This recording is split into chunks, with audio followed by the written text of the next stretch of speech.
Fala, galerinha! Beleza? Eu sou Marcelo Bolinha e estou resolvendo exercícios de capacitores. Eu vou fazer agora a seguinte questão. Supondo encerrado o processo de carga do capacitor, determine a diferença de potencial entre os pontos A e B e a carga elétrica armazenada no capacitor. Então, como a questão falou que, supondo encerrado o processo de carga do capacitor, o que acontece? A ideia que a gente pode ter nessa situação seria você pensar que o capacitor seria uma caixa d'água, tá? E a água seria a corrente elétrica. Então, o que vai acontecer? Quando a caixa d'água está completamente cheia d'água, não vai mais passar água no cano, até que eu gaste a água que esteja na caixa d'água. A mesma coisa vai acontecer com o capacitor, né? Enquanto o capacitor está sendo carregado, a corrente elétrica está passando por ele. Vai chegar o momento que o capacitor ficou carregado e não vai ter mais corrente elétrica aqui. Então, eu posso dizer que o meu circuito ele ficou assim, certo? Porque ele disse que encerrou o processo de carga do capacitor. Aí, quando você olha esse circuito, você nota que aqui eu tenho um gerador. E o problema aqui é a voltagem entre os pontos A e B. Então, para eu descobrir qual é a voltagem que está passando entre A e B, eu preciso saber qual é a corrente elétrica que está percorrendo o circuito.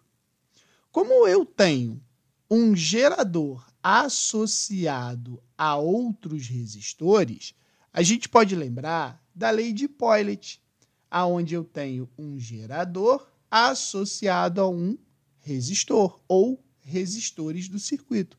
Para eu calcular isso, eu tenho que lembrar que a DDP do gerador é igual a DDP do resistor. Ou seja, pela lei de Pauling, a corrente elétrica é a força eletromotriz divididos pela soma dos resistores.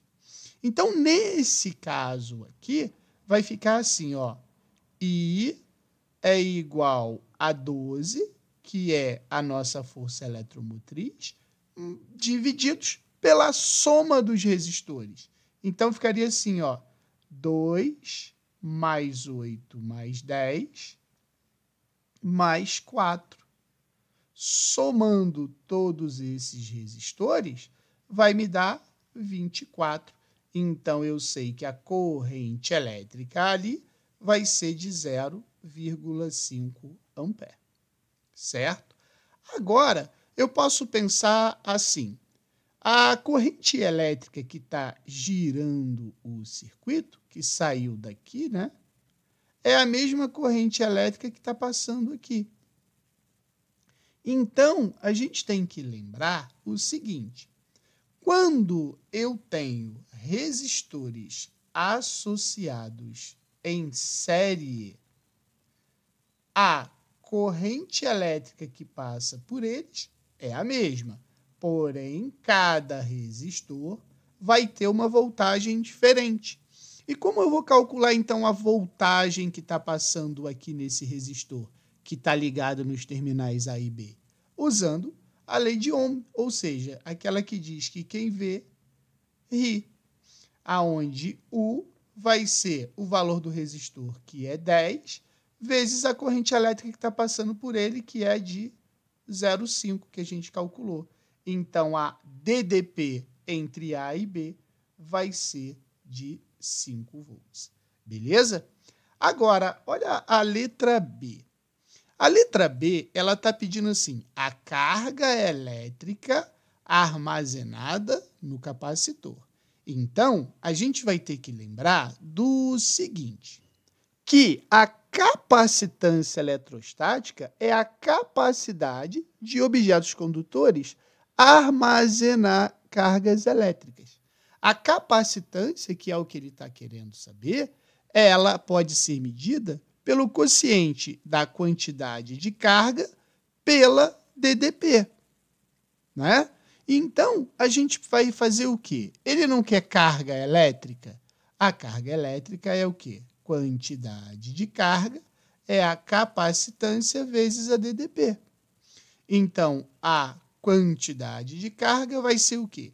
Qual é a capacitância do capacitor? Ele deu aqui, ó, 2 microfarad vezes a DDP que está passando por ele. Veja bem, a gente não descobriu que a DDP entre os terminais A e B não é de 5 volts e o capacitor não está ligado nos terminais A e B, então a voltagem que vai passar por ele também é de 5 volts.